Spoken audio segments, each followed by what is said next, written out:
Hello everyone and welcome to today's video. Today I'm breaking down an article that goes over a new poll by NBC News which shows that President Trump has a job approval rating as high as he's ever had, but doubts do begin to loom in voters' minds, especially over the economy and government cuts.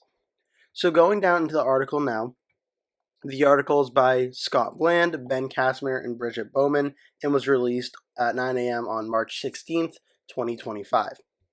Voters are starting to 2025 sour on the state of the economy and President Trump's handling of it so far, even as his election to a second term sparked an upswing in positive feelings about the direction of the nation, according to a new national NBC News poll. Buoyed by jubilant and unified Republicans who are standing in lockstep with Trump and his expansive agenda, he and congressional leaders are pushing in Washington. More registered voters see the U.S. as heading in the right direction than at any point since early 2004, though a majority still say the country is on the wrong track. Trump's approval rating also equals his best ever mark as president, 47%, though again a majority, 51%, disapproves of his performance. Meanwhile, driven in part by a pessimistic shift among Democrats since Trump's election, just 18% of voters rate the economy as excellent or good, not as low as the poorest economic marks during the Biden administration, according to CNBC's polling firm from 2022, but within a handful of points and as low as that mark has been in NBC News polling since 2014. Majorities of voters disapprove of Trump's early job performance on the economy, 54% disapprove to 44% approve, and how he's handling inflation and the cost of living, 55% disapprove to 42% approve. It's a new development for Trump, who never had previously had a majority against his handling of the economy in a national NBC News poll. Now he's confronting jittery markets and businesses amidst his early moves to put tariffs on U.S. neighbors and other allies. Trump also faces questions from voters about whether he is sufficiently focused on their core issue of costs as he pursues other projects like reshaping the federal bureaucracy.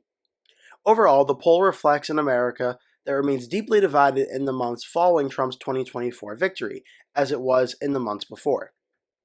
President Trump's approval rating in the NBC News poll, which was conducted between March 7th and 11th, surveyed 1,000 registered voters, margin of error of 3.1%, shows Trump with a 47% approval rating and a 51% disapproval rating. Overall, disapprove +4 or -4.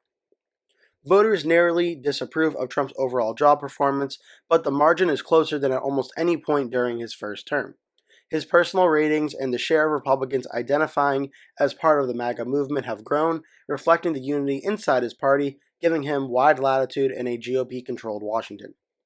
In another change from Trump's first term in the White House, the public has come around on his deportation-focused immigration policies, though voters are wary of his handling of other issues, including foreign policy. Voters like the general idea of the Department of Government Efficiency, the Trump-blessed effort to slash government jobs and spending, but they harbor reservations about its rapid-fire execution so far, as well as about billionaire Trump advisor Elon Musk and DOGE de facto's head. Voters are split evenly on which party they'd like to see win the 2026 midterm elections, even as the Democratic Party faces record-low popularity and fractious divides over how to respond to Trump. The survey was conducted between March 7th and 11th, before Senate Democrats provided a handful of votes to help resolve a government funding fight. While this survey shows a mixed result for Donald Trump, Democrats are the ones in the wilderness right now, said Democratic pollster Jeff Horwitz of Hart Research Associates, who conducted this survey with Republican pollster Bill McInturff of Public Opinion Strategies. Horwitz called Trump's upside-down numbers among independents a flashing red light across the survey. McInturff noted how Trump has fortified his base over the last year. The political story of the next year, he said, will be whether voter dissatisfaction on the economy or other issues take hold, or the strength of the Republican and Trump base has maintained a very competitive election in 2026, McInturff continued. And that's going to be very interesting as we go forward into 2025 and 2026 with the upcoming elections, is do a lot of voters who turned out for Trump in 2024, who in 2016 and 2020 turned out for Trump but did not turn out in the midterms, does that continue or do they turn out in 2026? That's a very big question the article mentions. Trump's expanded base and key issues, Trump's job approval rating 47%, and his personal favorable rating at 46%. along with the 44% who believe the country is on the right track, are all-time highs in NBC News polling during his political career. But they are also far below where previous presidents stood among the, quote, honeymoon period of new administrations, marking the polarization that has defined the Trump years. Slightly more disapprove of Trump's job performance, 51%, and view him personally negatively, 49%, and 54% see the country as on the wrong track. Underscoring the deep partisan divide, Trump has the largest gap of any president in the last 80 years between his approval rating among members of his own party, 90%, and his approval rating from the opposing party, 4%, according to an analysis of 3 decades of NBC News polling and earlier data from Gallup. As you can see here, do you think things in the nation are generally heading in the right direction or wrong? Democrats since November have been steadfast down to 6%.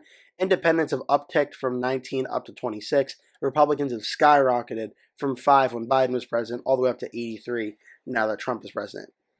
Among independents, 30% approve and 67% disapprove of Trump's performance in office. A larger gender gap still persists, with men approving of Trump's job performance 55-43, while women split the other way 40-58.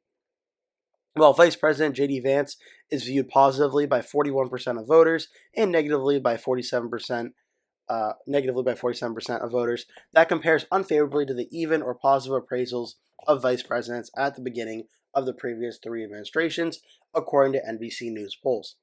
When it comes to the issues, Trump fares particularly well on immigration. 55% of voters approve of his handling of border security and immigration, while 43% disapprove. A similar share, 56%, say he's bringing the right kind of change on the issue, while 25% say he's bringing the wrong kind of change, and 18% says he isn't bringing change at all. But that's the only one of the 5 issues tested in the poll: border security and immigration, foreign policy, and the economy and inflation and cost of living, and the war between Russia and Ukraine. That sees a majority of American voters approve of how Trump is handling it. Border security, 55-43. Foreign policy, 45-53, disapprove of Trump's handling. The economy, 44-54. Inflation and the cost of living, 42-55. The war between Russia and Ukraine, 42-55. Now, obviously, we're very early into Trump's second term, and the 2026 elections are still a while away. But I will say this as just a preliminary look. If these numbers are true, 44% of the country approves the way Trump is handling the economy, 54% disapprove. If those numbers remain constant on Election Day 2026, which I don't expect they will, but if they do remain the same, that would be good news for the Democrats over the Republicans, because typically the economy is the number one issue of the elections, and if the president's underwater on the economy, that's certainly not going to bode well for his incumbent party in those elections. But again, we still have 2 years to go. We have a long way to see how that goes. 45% of voters approve his handling of foreign policy, 53% disapprove of it, while 42% approve his handling of the war between Russia and Ukraine, while 55% disapprove. Cost concerns dominate in the economy. The split between how voters see his delivery on immigration and on economic issues come after Trump's identified them as the twin pillars of his 2024 victory, telling NBC News' Meet the Press in December, "I won on the border and I won on groceries." Just 1% rate the economy as doing excellent, 17% as good, and 39% calling it only fair, 43% rating it poor. While Republicans are more likely to have favorable views of the economy than others, majorities across virtually every demographic still view the economy in an unfavorable light. Would you say the current state of the economy is excellent or good? It goes into the numbers. 11% Democrats say it's good, 8% independents say it's good, 26% of Republicans say it is good. So even though it's gone up, it's still not that high on the Republican side. About 32% of voters say their family's income is staying about even with the cost of living, but 60% say it's falling behind. Another 7% say their family's income is rising faster than the cost of living.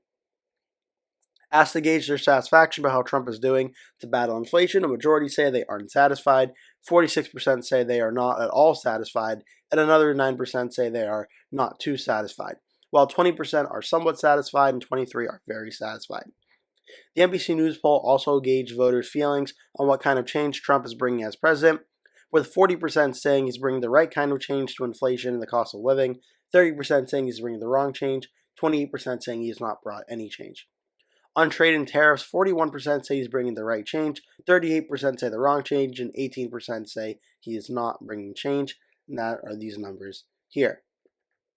Overall, 46% said Trump is bringing the right kind of change, 30% said he's not bringing the wrong kind of change, and 21% said he's not bringing change.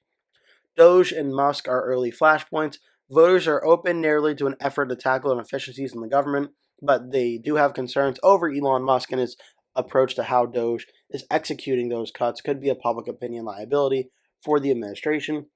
46% of voters say establishing a Department of Government Efficiency was a good idea, while 40% say it was a bad idea, and another 13% do not have an opinion. So by plus 6%, 6% more Americans do agree that DOGE is a good idea. However, DOGE itself is viewed unfavorably, with 41% holding positive views and 47% holding negative views. Musk is unpopular, with 51% holding negative views of the tech billionaire, 39% viewing him positively. Half of voters, 49%, say they have positive views about federal workers, while 21% view them negatively and 29% view them neutral. Asked to reflect broadly in DOGE, 1/3 of voters said Musk and DOGE's efforts to reduce spending and the size of the federal government should continue as much more needs to be done. Meanwhile, 28% say it is needed but should slow down to assess the impact. Another 33% say it is reckless and should stop now before more damage is done. It says, which best describes what you think about Elon, DOGE, and their efforts to reduce government spending and the size of the federal government? It's almost like an even split across all three categories. On the party side of things, the Democrats are currently at a low point. While Trump's standing is largely based on the overwhelming support from within his own party, the Democratic Party now sits at its lowest favorable rating in the history of NBC News polling. Just 27% of registered voters view the party positively. That includes just 59% of self-identified Democrats. Meanwhile, 65% of Democrats say they want Democratic lawmakers to stick to their positions, even if this means not being able to get things done in Washington, while 32% want them to compromise with Trump to gain consensus on legislation. Still, voters remain split as to who they want to control Congress after next year's midterm elections. 48% back Democrats, while 47% back Republicans, setting up yet another very, very close congressional fight in 2026. How different groups are handling Trump. As Trump dominates Washington, 53% of registered voters say Republicans in Congress are too supportive of the president. 6% say they're too critical. 39% say they are dealing with Trump in the right way. By comparison, 50% say congressional Democrats are too critical of Trump. 16% say they are too supportive of him. 30% say are dealing with him the right way.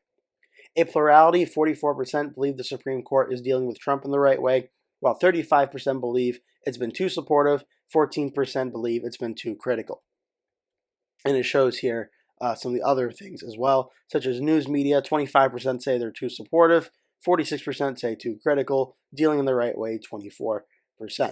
Democrats in Congress, 16% too supportive, too critical, 50%, dealing the right way, 30%. A near majority, 49%, say the CEOs of large corporations are too supportive of Trump. 29% believe they are dealing with him correctly. 12% believe they're being too critical. And when it comes to the news media, as I mentioned, 46% of voters say it has been too critical of Trump. 25% say it's been too supportive. 24% say it's been dealing with Trump the right way. And again, this poll was surveyed of 1,000 registered voters between March 7th and March 11th via a mix of telephone interviews with a margin of error of 3.1 percentage points.